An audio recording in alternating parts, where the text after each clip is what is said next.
Hello അസ്സലാമു അലൈക്കും. എന്തൊക്കെയുണ്ട് വിശേഷം? എല്ലാവരും നല്ല സുഖമായിട്ട് സേഫായിട്ടിരിക്കുകയെന്ന് വിശ്വസിക്കുന്നത്. അപ്പോൾ ഇന്ന് ഞാൻ വന്നിട്ടുള്ളത് കുറേ ദിവസത്തെ വിശേഷങ്ങൾ മിക്സ് ആക്കിയിട്ടുള്ളൊരു വ്ളോഗായിട്ടാണ് കേട്ടോ. എൻ്റെ ഉമ്മയും അനിയനും ഒക്കെ സൗദിക്ക് പോയിട്ടുണ്ടായിരുന്നു. അപ്പോൾ അന്നൊക്കെ ഞാൻ എടുത്തിട്ടുള്ള കുറച്ച് ക്ലിപ്സൊക്കെ ആണ് ഈ ഒരു വീഡിയോയിൽ ഇൻക്ലൂഡ് ആക്കിയിട്ട് ഒരൊറ്റ വീഡിയോ ആക്കിയിട്ട് മാറ്റിയതാണ്. അപ്പോൾ നമുക്ക് വേഗം തന്നെ വീഡിയോയിലേക്ക് പോവാം. അനി പോണതിൻ്റെ തലേ ദിവസമാണ് കേട്ടോ ഇത്. അപ്പം അനി റിയാദിൽക്കും ഉമ്മ മക്കയിൽക്കുമാണ് പോണത്. ഇപ്പം എൻ്റെ ഒപ്പം ഉള്ളത് മക്കയിലാണ്, അപ്പം അങ്ങോട്ടാണ് ഉമ്മ പോണത്. അനി പിന്നെ ജോബിൻ്റെ ആവശ്യത്തിന് വേണ്ടിയിട്ട് റിയാദിൽക്കുമാണ് പോണത്. ആദ്യം ഇപ്പോൾ റിയാദിലേനു കേട്ടോ, ഇപ്പം മക്കയിൽക്ക് മാറിയതാണ്. അപ്പോൾ ഇത് അനിക്ക് കൊണ്ടുപോകാൻ വേണ്ടിയിട്ട് ഉമ്മ അവിലൊക്കെ വറുത്ത് റെഡിയാക്കി വെച്ചിട്ടുണ്ട്. ഇനിയിങ്ങനെ വിശക്കുന്ന സമയത്തൊക്കെ എടുത്തിട്ട് കഴിക്കാൻ വേണ്ടിയിട്ട്. അവിടെ ഇപ്പം ഏത് നേരം നമുക്ക് ഉമ്മാരുണ്ടാക്കി തരുന്ന പോലെ ഫുഡൊന്നും കിട്ടില്ലല്ലോ. അപ്പോൾ അതിന് വേണ്ടിയിട്ട് ഉമ്മ ഇങ്ങനെ കുറച്ച് റെഡിമെയ്ഡായിട്ടുള്ള ഫുഡ്സൊക്കെ ഉണ്ടാക്കി കൊടുത്തിട്ടുണ്ടേനി. പിന്നെ കിച്ചണിലിങ്ങനെ തകൃതിയായിട്ട് പണികൾ നടക്കുന്നുണ്ട്. ഓനക്ക് കൊണ്ടുപോകാനുള്ളതും പിന്നെ ഉച്ചയ്ക്ക് നമുക്ക് കഴിക്കാനും വേണ്ടിയിട്ടുള്ള ഫുഡ്സൊക്കെ റെഡിയാക്കുന്നുണ്ട്. അപ്പോൾ ഇത് കൂരം വറുത്തതാണ് കേട്ടോ. അവലൂസും പൊടി, പിന്നെന്താ പറയുക, അരി വറുത്തത് അങ്ങനെയൊക്കെ പറയലുണ്ട് കേട്ടോ. ഇതിന് നമ്മളവിടെ ഇതിന് കൂരം വറുത്തത് എന്നാണ് പറയൽ. ഇതുമ്മ തലേ ദിവസം തന്നെ വറുത്ത് റെഡിയാക്കി വെച്ചിട്ടുണ്ടേനി കേട്ടോ. പക്ഷെ ഒന്നും കൂടെ വറുക്കാൻ വേണ്ടിയിട്ട് എടുത്ത് മാറ്റി വെച്ചതാണ്. അപ്പം ഇത് ചിക്കൻ കറിക്ക് വേണ്ടിയിട്ടുള്ള ഐറ്റംസാണ് കേട്ടോ. ഇന്ന് ഉച്ചക്കത്തേക്ക് ചിക്കൻ കറിയാണ് ആക്കുന്നത്. എൻ്റെ മൂത്തമ്മൻ്റെ സ്പെഷ്യൽ ചിക്കൻ കറിയാണ്. അതിൻ്റെ റെസിപ്പി ഞാൻ കാണിച്ചു തരാം. ഇതിൽ മല്ലിപ്പൊടി, മഞ്ഞൾപ്പൊടി, പിന്നെ മുളക് പൊടി, ഉപ്പ് അതെല്ലാം കൂടെ ഇട്ടിട്ട് ചിക്കൻ നല്ലോണം ഒന്ന് മിക്സാക്കി വെക്കുകയാണ്. മല്ലിപ്പൊടി ഒരു 2-2.5 ടേബിൾ സ്പൂണ്, മുളക് പൊടിയും കുറച്ച് അതിൽ നിന്ന് ഒത്തിരി കുറവായിട്ട്, പിന്നെ മഞ്ഞൾപ്പൊടി സാധാ ഇടുന്ന പോലെ. അങ്ങനെ അതെല്ലാം കൂടെ മിക്സ് ആക്കിയിട്ട് കുറച്ച് നേരം റെസ്റ്റ് ചെയ്യാൻ വെച്ചാണ്. പിന്നെ വേറൊരു വലിയ പാത്രത്തിൽ ആദ്യം വെളിച്ചെണ്ണ ഒഴിച്ചിട്ട് ഇഞ്ചിയും വെളുത്തുള്ളിയും കൂടെ ഒന്ന് വഴറ്റിയെടുക്കുകയാണ്. വെളുത്തുള്ളി ഒന്നും കുത്തിയിട്ടില്ല കേട്ടോ, അങ്ങനെ തന്നെ ഇട്ട് കൊടുക്കുക. പിന്നെ ഇത് ഉള്ളി മുറിച്ചതും കൂടെ ചേർത്ത് കൊടുക്കുന്നുണ്ട്. അപ്പം എൻ്റെ മൂത്തമ്മൻ്റെതൊക്കെ സ്പീഡിലാട്ടോ, വേഗം പണി കഴിയും, എന്നാൽ നല്ല ടേസ്റ്റുമാണ് ഫുഡൊക്കെ. അപ്പോൾ ഇന്ന് ഈ ചിക്കൻ കറി ശരിക്കും നമ്മൾ ഈ റെസ്റ്റോറൻറ്റ്സിൽ നിന്നൊക്കെ കഴിക്കുന്ന ചിക്കൻ കറി ഉണ്ടല്ലോ, അതിൻ്റെ ഒരു ടേസ്റ്റ് ഉണ്ടെങ്കിൽ. അപ്പം ഞാൻ വിചാരിച്ചു എന്തായാലും റെസിപ്പി കാണിക്കാമെന്ന്. അങ്ങനെ പിന്നെ നമ്മൾ നേരത്തെ ആക്കി വെച്ചിട്ടുള്ള ചിക്കൻ ഉണ്ടല്ലോ, കായം തേച്ച് വെച്ചിട്ടില്ല, അതും കൂടെ ഇതിലേക്ക് ഇട്ടിട്ട് നല്ലോണം ഒന്ന് മിക്സാക്കി കൊടുക്കാൻ. പിന്നെ കുറച്ച് തക്കാളീൻ്റെ ജ്യൂസ് അടിച്ചത് അതും കൂടെ ചേർത്ത് കൊടുക്കുന്നുണ്ട്. ഒരു 2 തക്കാളി എടുത്തിട്ടുണ്ടേനി, അല്ല 4 തക്കാളി എടുത്തിട്ടുണ്ടേനി, അതിൽ 2 തക്കാളി മാത്രമാണ് ഇപ്പോൾ ചേർത്തിട്ടുള്ളത്. ബാക്കി അങ്ങനെ നമ്മൾ ടേസ്റ്റ് നോക്കിയിട്ട് പുളി ഇല്ലയെന്നുണ്ടെങ്കിൽ ഒഴിച്ചു കൊടുത്താൽ മതി എന്ന് പറഞ്ഞ് ഞാൻ അത് അടച്ചിട്ട് വേവിക്കാൻ വെച്ചേനെ. പിന്നെ ഇത് ഇവനക്ക് കൊണ്ടുപോകാൻ വേണ്ടിയിട്ട് മാന്ത പൊരിച്ചതാണ് കേട്ടോ.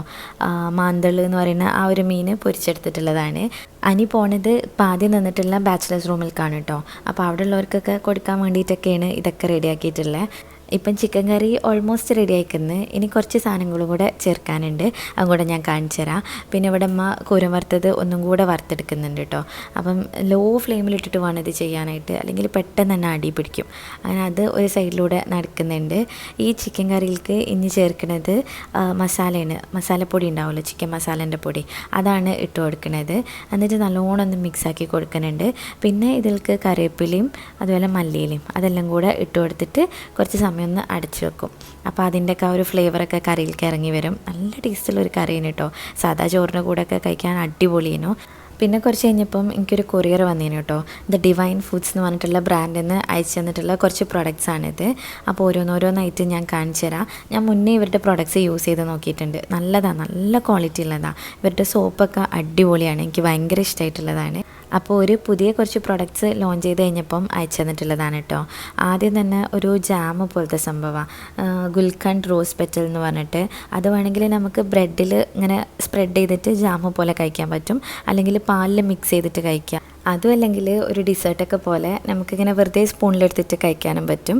റോസിൻ്റെ ആ ഒരു റോസ് വാട്ടറിൻ്റെ ഒക്കെ ഒരു ടേസ്റ്റാണ് കേട്ടോ വരുന്നത്. പിന്നെ ഇത് ഗ്ലോ ഹാൻഡ് ക്രാഫ്റ്റഡ് എന്ന് പറഞ്ഞിട്ടുള്ള സോപ്പാണ്. ഈ സോപ്പ് ഞാൻ മുന്നേ യൂസ് ചെയ്തിട്ടുണ്ട്, മഞ്ഞളിൻ്റെ ഒരു സോപ്പാണ് കേട്ടോ. ഇവരുടെ പ്രൊഡക്ട്സിൻ്റെ ഒക്കെ പ്രത്യേകത എന്താണെന്ന് വെച്ചാൽ ഒക്കെ നല്ല ഹെൽത്തി ആയിട്ടുള്ളതാണ്, നാച്ചുറൽ ആയിട്ടുള്ള സാധനങ്ങൾ വെച്ചിട്ടാണ് ഇവരുണ്ടാക്കുന്നത്. ഇത് പിന്നെ മുരിങ്ങ പൗഡർ എന്ന് പറഞ്ഞിട്ട് നമ്മൾ മുരിങ്ങൻ്റെ ഇലൻ്റെ പൗഡറാണ്. ഞാൻ മുന്നേ എൻ്റെ PCOD കൺട്രോൾ ആക്കാൻ വേണ്ടിയിട്ട് ഈ മുരിങ്ങൻ്റെ ഇല എടുത്തിട്ട് ജ്യൂസ് അടിച്ചിട്ട് കുടിച്ചിട്ടുണ്ടേനു കേട്ടോ. ആ സമയത്ത് എനിക്ക് നല്ല റിസൾട്ട് കിട്ടിയിട്ടുണ്ടേനി. പിന്നെ ഞാൻ ഈ പൗഡർ വാങ്ങിക്കണം എന്നിങ്ങനെ വിചാരിച്ചിരുന്നു, അങ്ങനെ വിട്ടുപോയി. അപ്പോൾ ഇനി കിട്ടിയിട്ടുണ്ട്, ഇൻഷാ അല്ലാഹ് ഇനി കുടിച്ച് തുടങ്ങണം. അതുപോലെ ബേബീസിനും അത് കൊടുക്കാൻ പറ്റും കേട്ടോ, അവർക്കുള്ള ഫുഡിൽ ഇട്ടിട്ട് കൊടുക്കാനും പറ്റും. ഇത് ഫിൽറ്റർ കോഫീൻ്റെ ഡിക്കോക്ഷൻ ആണ് കേട്ടോ. അതായത് നമുക്ക് കുറച്ച് ഇതിൽ നിന്ന് ഒഴിച്ചു കൊടുക്കാം, എന്നിട്ട് പിന്നെ പാലും വെള്ളമൊക്കെ ചേർത്തിട്ട് അങ്ങനെ മിക്സ് ചെയ്തിട്ട് കുടിക്കാൻ പറ്റുന്നത്. ഇത് പരുത്തിപ്പാൽ എന്ന് പറഞ്ഞിട്ട് ഞാൻ ആദ്യമായിട്ടാണ് ഇങ്ങനെ ഒരു സംഭവം കേൾക്കുന്നത്. പരുത്തിപ്പാലിൻ്റെ പൊടിയാണ്, അതിൽ വരുന്ന ഇൻഗ്രീഡിയൻസ് ആണ് ഇതൊക്കെ കൊടുത്തിട്ടുള്ളത്. അപ്പോൾ ഇതെനിക്ക് ട്രൈ ചെയ്ത് നോക്കണമെന്ന് ഭയങ്കര ആഗ്രഹം ഉണ്ടായിരുന്നു. ഒരു ഇത് അയക്കുന്നുണ്ടെന്ന് പറഞ്ഞപ്പം അതിന് വേണ്ടിയിട്ട് ഞാൻ വെയിറ്റ് ചെയ്തിരിക്കുകയാണ് കേട്ടോ, എന്താ അത് സംഭവം എന്ന് അറിയാൻ വേണ്ടിയിട്ട്. പിന്നെ കോക്കനട്ട് ഷുഗർ ഉണ്ട്. അപ്പം ഇതൊക്കെ നമ്മളെ ബേബീസിനും ഒക്കെ കൊടുക്കാൻ പറ്റിയിട്ടുള്ളതാണ്, നല്ല ഹെൽത്തി ആയിട്ടുള്ള സാധനങ്ങളാണ്. അപ്പോൾ ആദ്യം തന്നെ ഞാൻ പരുത്തിപ്പാലാണ് കേട്ടോ ട്രൈ ചെയ്ത് നോക്കുന്നത്. അതിൽ നിന്ന് ഇങ്ങനെ ഒരു സ്പൂൺ എടുത്തിട്ട് ഗ്ലാസ്സിലേക്ക് ഇട്ട് കൊടുക്കുന്നുണ്ട്. 2 സ്പൂൺ ഇട്ടിട്ടുണ്ടായിരുന്നു, ആ ഒരു ഇൻസ്ട്രക്ഷൻസിൽ അങ്ങനെയാണ് പറഞ്ഞിട്ടുണ്ടായത്. പിന്നെ വേണമെങ്കിൽ നമുക്ക് പാൽ ഒഴിക്കാം. ഞാനിപ്പം വെള്ളമാണ് ഒഴിച്ച് കൊടുത്തിട്ടുള്ളത്, നല്ല ചൂടാക്കിയിട്ടുള്ള വെള്ളം ഒഴിച്ചിട്ട് നല്ലോണം ഒന്ന് മിക്സ് ചെയ്തെടുത്ത് ഒരു വേറെ തന്നെ ഒരു ടേസ്റ്റ്, കുറച്ചൊരു ശർക്കരൻ്റെ ഒക്കെ ടേസ്റ്റ് പോലെയൊക്കെ വന്നിട്ടുണ്ടെങ്കിൽ ഒരു നല്ല രസമുള്ള ഒരു ടേസ്റ്റ് ആണ് കേട്ടോ, എനിക്ക് നല്ല ഇഷ്ടമായി. പിന്നെ ഞാൻ ഈ ഫിൽറ്റർ കാപ്പി അതൊന്ന് ട്രൈ ചെയ്ത് നോക്കുന്നുണ്ട്. കുറച്ച് ഒഴിച്ചിട്ട് അയൽക്കായിട്ട് ചുടുവെള്ളം ഒഴിച്ചു കൊടുത്ത്. അപ്പോൾ എനിക്ക് തോന്നുന്നു ഈ ഫിൽറ്റർ കാപ്പിയിൽ കുറച്ചും കൂടെ നമ്മൾ പാൽ വരുമ്പോഴാണ് കുറച്ചും കൂടെ ടേസ്റ്റ് ഉണ്ടാവുക. ഇങ്ങനെ കട്ടൻ കാപ്പി ആയിട്ട് കുടിക്കാൻ രസമുണ്ടേനി, പക്ഷേ എനിക്ക് കുറച്ചും കൂടെ പാലൊഴിച്ചിട്ടുള്ളതാണ് കേട്ടോ ഇഷ്ടം. പിന്നെ അതിലേക്ക് ഞാൻ കോക്കനട്ട് ഷുഗറാണ് ചേർത്ത് കൊടുത്തിട്ടുള്ളത്. കോക്കനട്ട് ഷുഗർ ചേർക്കുന്ന സമയത്ത് ഒരു ഇത്തിരിയും കൂടെ നമ്മൾ സാധാരണ ഇടുന്ന പോലെയല്ല, കുറച്ചും കൂടെ ചേർക്കണമെന്ന് തോന്നി. അങ്ങനെ നല്ല ടേസ്റ്റ് ഉണ്ടായിനി. കോക്കനട്ട് ഷുഗറിന് ഒരു വേറെ തന്നെ ടേസ്റ്റ് ആണ് കേട്ടോ വന്നിട്ടുണ്ടായത്, കുറച്ചൊരു ശർക്കരൻ്റെ ഒക്കെ ആ ഒരു ടൈപ്പിലുള്ള ടേസ്റ്റ് ഇനി. പിന്നെ അതൊക്കെ കഴിഞ്ഞിട്ട് ഞാനിതാ എൻ്റെ റൂമിലേക്ക് വന്ന്, ഇതാണ് ഇപ്പം എൻ്റെ അൽമാറിൻ്റെ അവസ്ഥ. ഞാൻ ഡെലിവറി കഴിഞ്ഞതിന് ശേഷം ഇങ്ങനെ മേലേക്ക് വരുന്നതൊക്കെ കുറവേനു. അപ്പം ഈ ഒരു അൽമാര നന്നാക്കി വെച്ചിട്ടേ ഇല്ലേനി. പിന്നെ ഡെലിവറി കഴിഞ്ഞിട്ട് കുറച്ച് വണ്ണം വെച്ചല്ലോ, അപ്പം ഇടാൻ പാകില്ലാത്ത ഡ്രസ്സസൊക്കെ ഞാനിങ്ങനെ മാറ്റി വെക്കുന്നുണ്ട്. എനിക്ക് ഇൻസ്റ്റയിലൊക്കെ ഇങ്ങനെ മെസ്സേജ് വരും കേട്ടോ, കുറേ ഡ്രസ്സ് കിട്ടണതല്ലേ, കുറച്ച് ഞമ്മക്കും തന്നൂടെ എന്നൊക്കെ ചോദിച്ചിട്ട്. അതിന് കളിയാക്കിയിട്ടാണോ സീരിയസ് ആയിട്ടാണോ ചോദിക്കണമെന്ന് എനിക്കറിയില്ല. ഇടയ്ക്കിടയ്ക്കായിട്ട് ഇങ്ങനെ മെസ്സേജ് ഞാൻ കാണലുണ്ട്. അപ്പം എൻ്റെ യൂസ് ചെയ്യാത്ത ഡ്രസ്സസൊക്കെ ഞാൻ വേഗം തന്നെ കൊടുക്കലാണ് കേട്ടോ ചെയ്യൽ. കാരണം വേറെ ആർക്കെങ്കിലും യൂസ്ഫുൾ ആയിക്കോട്ടെ എന്ന് വിചാരിച്ചിട്ട് വെറുതെ ഇങ്ങനെ അലമാരയിൽ വെച്ചിട്ട് കാര്യമില്ലല്ലോ, ചിലപ്പം തീരെ യൂസ് ചെയ്യലുണ്ടാവില്ല. അപ്പോൾ ഇതിൽ തന്നെ ഞാൻ പ്രൈസ് ടാഗ് പൊട്ടിക്കാത്ത ഡ്രസ്സുകൾ വരെ ഉണ്ട് കേട്ടോ. കുറേ ഞാൻ വാങ്ങിച്ചതും കുറേ ഇങ്ങനെ പ്രൊമോഷന് വേണ്ടിയിട്ട് വന്നതും ഒക്കെ ഉണ്ട്. അപ്പോൾ ഞാൻ ചെയ്യലെന്താണെന്ന് വെച്ചാൽ നമ്മൾ റിലേറ്റീവ്സിൽ തന്നെ ഇങ്ങനെ ഇടങ്ങേറായിട്ടുള്ളവരുണ്ടാവുമല്ലോ, ഓർക്ക് വേണ്ടിയിട്ട് കൊടുക്കും, അല്ലെങ്കിൽ നിയർ ബൈ ആയിട്ടുള്ള ആൾക്കാർക്ക് അങ്ങനെ കൊടുക്കുകയാണ് ചെയ്യൽ. അതുപോലെ നോയിൻ്റെ ഡ്രസ്സസും ഇപ്പം ഞാൻ അങ്ങനെ തന്നെയാണ് ചെയ്യലുള്ളത്. അങ്ങനെ അലമാര കംപ്ലീറ്റ് ഒന്ന് ഒതുക്കി വെച്ചിട്ടുണ്ട്. ഇത് ഫുള്ളേനു കേട്ടോ, ഇപ്പോൾ ഇത്ര മാത്രമേ എനിക്ക് ആവശ്യമുള്ള ഡ്രസ്സുള്ളൂ. അപ്പോൾ ഇത് ഷോൾസൊക്കെ ഇനിയും ഒതുക്കാനുണ്ട് കേട്ടോ, അതെല്ലാം ഒന്ന് ആ ഒരു സ്റ്റാൻഡിൽ റെഡിയാക്കി വെക്കാനുണ്ട്. ഞാൻ പിന്നെ വേഗം ഡ്രസ്സിൻ്റെ കാര്യം ഒന്ന് തീരുമാനമാക്കിയതാണ്. പിന്നെ താഴത്ത് ഇതാ എനിക്ക് കൊണ്ടുപോകാനുള്ളതിൻ്റെ ഒക്കെ പാക്കിങ് നടക്കുകയാണ് കേട്ടോ. അപ്പം അങ്ങനെ ഫോയിൽ കവറിലാക്കിയിട്ട് അവിടെ ഒരു ടിഷ്യൂ വെച്ച് കൊടുക്കും. ഇനി ഓയിൽ ലീക്ക് ആവുകയാണെങ്കിൽ അതിൽ കൈക്കോട്ടെ വിചാരിച്ചിട്ട്. ഇതിൻ്റെ കസിൻ്റെ ഫ്രണ്ട് കൊണ്ടു തന്നിട്ടുള്ള കുറച്ച് പ്ലാന്റ്സ് ആണ് കേട്ടോ, വേറെ 2 കൂടെ ഉണ്ട്. അപ്പോൾ ഇത് നല്ല ക്യൂട്ടായിട്ടുള്ളതാണ്, ഓളിങ്ങനെ പ്ലാന്റ് ചെയ്തിട്ടാണ് കൊണ്ടു തന്നത്. ഒക്കെ ഇൻസ്റ്റഗ്രാമിൽ ഒരു പേജ് ഉണ്ട്, പോട്ടിട്ട് എന്ന് പറഞ്ഞിട്ട്, നല്ല അടിപൊളി പ്ലാന്റ്സ് ആണുള്ളത്. പിന്നെ അതേപോലെ തന്നെ ഇങ്ങനെ സെറാമിക് പോട്ട്സ് ഉണ്ട്. ഫിദ എന്നാണ് കേട്ടോ ആളെ പേര്. അപ്പോൾ ഞാൻ ആദ്യം തൊട്ടേ ഫിദൻ്റെ അടുത്ത് നിന്ന് പ്ലാന്റ്സ് വാങ്ങിക്കലുണ്ട്. ഇപ്പം നോ ആയതിനു ശേഷം എനിക്ക് പ്ലാന്റ്സ് ഒന്നും നോക്കാൻ കഴിയാത്തതുകൊണ്ട് ഞാൻ അങ്ങനെ വലിയ ശ്രദ്ധ കൊടുക്കലില്ലേനോ. ഇതൊക്കെ ലോ മെയിൻ്റനൻസ് ആയിട്ടുള്ള പ്ലാന്റ്സ് ആണ് കേട്ടോ. ഇതിനൊക്കെ മാസത്തിൽ 1 പ്രാവശ്യം വെള്ളം ഒഴിച്ചാൽ മതി എന്നാണ് പറയുന്നത്. നല്ല അടിപൊളിയാണ്, കാണാൻ നല്ല ഭംഗിയായിട്ടുള്ളതാണ്. അപ്പോൾ നിങ്ങൾക്ക് ഇതൊക്കെ വാങ്ങിക്കാൻ താല്പര്യം ഉണ്ടെങ്കിൽ ഇൻസ്റ്റഗ്രാമിൽ പോട്ടിട്ട് എന്ന് പറഞ്ഞിട്ടൊരു പേജ് ഉണ്ട്, അതൊന്ന് ചെക്ക് ചെയ്താൽ മതി. മെസ്സേജ് അയച്ചു കഴിഞ്ഞാൽ ഡീറ്റെയിൽസൊക്കെ പറഞ്ഞുതരും കേട്ടോ. ഇന്ന് രാത്രി അനിൻ്റെ ഫ്രണ്ട്സിനെയും പിന്നെ നമ്മളെ കുറച്ച് ഫാമിലി മെമ്പേഴ്സിനെയും കൂടെ വിളിച്ചിട്ട് ഒരു കുഞ്ഞ് സെൻഡ് ഓഫ് പാർട്ടി പോലെ നടത്തുന്നുണ്ട് കേട്ടോ.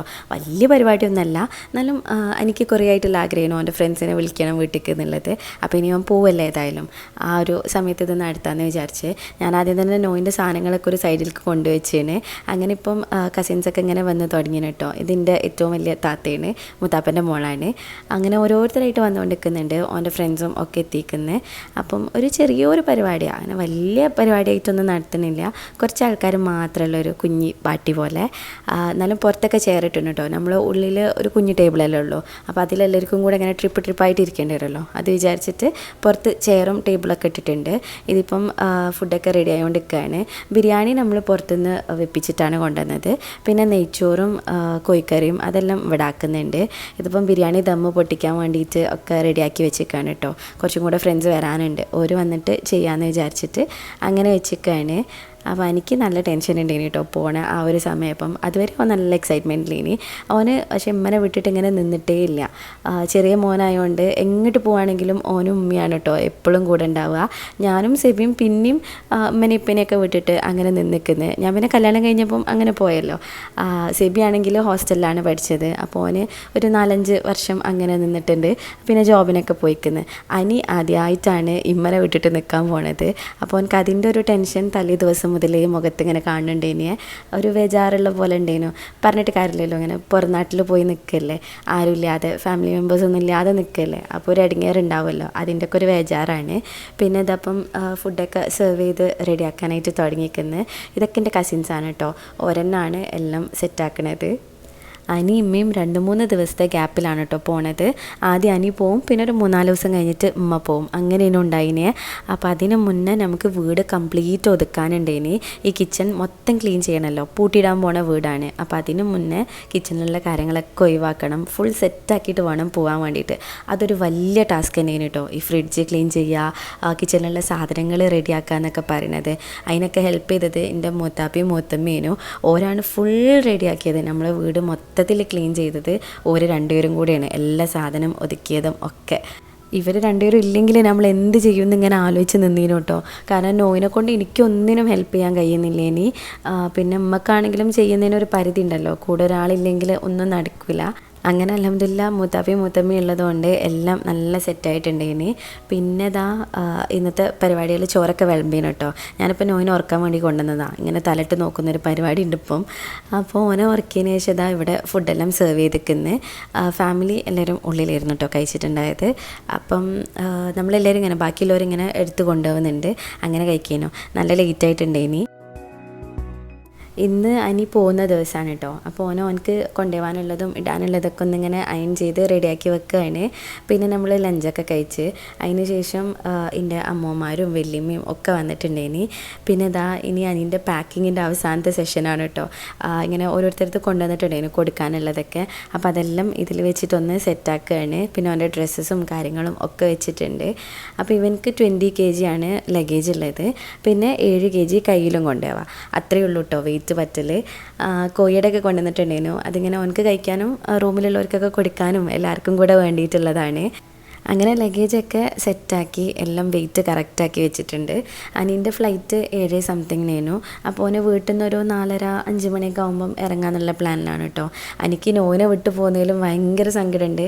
ഞാൻ പ്രഗ്നൻ്റായി ഒരു 4th month ആയപ്പോൾ തന്നെ സെബി സൗദിയിലേക്ക് പോയിട്ടുണ്ടേനി. പിന്നെ അതിന് ശേഷമുള്ള എൻ്റെ ഹോസ്പിറ്റൽ പോക്കുകൾ, പിന്നെ ഡെലിവറിക്ക് പോയത്, അതുപോലെ എല്ലാ കാര്യങ്ങൾക്കും അനിയൻ കേട്ടോ കൂടെ ഉണ്ടായിരുന്നത്. പിന്നെ നോയിനെ വിട്ടിട്ട് ഓൻ അങ്ങനെ അധികം നിന്നിട്ടുമില്ല. ഞാനിപ്പോൾ അനീസ്കൻ്റെ വീട്ടിൽ പോയാൽ ഇടയ്ക്കിടയ്ക്ക് വരും നോയിനെ കാണാൻ വേണ്ടിയിട്ട്. അങ്ങനെ ഭയങ്കര അറ്റാച്ച്ഡ് ആയിരുന്നു. അപ്പം മോനെ വിട്ടു പോകുന്നതിലും നല്ല വിഷമമുണ്ട് കേട്ടോ. പിന്നെ എന്താ ചെയ്യുക, പോയല്ലേ പറ്റുള്ളൂ. എനിക്കും അതേപോലെ അനി പോകാന്ന് പറയുമ്പോൾ ഭയങ്കര സങ്കടം ഉണ്ടായിനി. ഓനെ നമ്മളെപ്പോഴും ഒരു ചെറിയ കുട്ടിയായിട്ടേനു കണ്ടിട്ടുണ്ടായത്. പറയുമ്പം എൻ്റെ 4 വയസ്സിന് ചെറുപ്പേ ഉള്ളൂ. എന്നാലും ചെറിയ അനിയനായതുകൊണ്ട് നമ്മൾ അങ്ങനെ ഒരു പുന്നാരത്തിൽ നോക്കിക്കൊണ്ടെടുക്കുന്ന കുട്ടീനും കേട്ടോ. അപ്പോൾ ഓന് ജോബിന് വേണ്ടിയിട്ട് സൗദി പോകാമെന്നൊക്കെ പറയുമ്പം അതൊരു ഭയങ്കര ഫീലിംഗ് ഉള്ള സമയമായിരുന്നു. പിന്നെ അങ്ങനെ ഓൻ ഇറങ്ങി ഞങ്ങൾ ഫുഡൊക്കെ കഴിച്ചിട്ടോ. ഇത് പിന്നെ ഇനി ഉമ്മക്ക് കൊണ്ടുപോകാനുള്ള പെട്ടികെട്ടലിനാണ്. ഉമ്മ ഉപ്പൻ്റെ അടുത്തേക്ക് മക്കയിലേക്കാണ് പോണത്.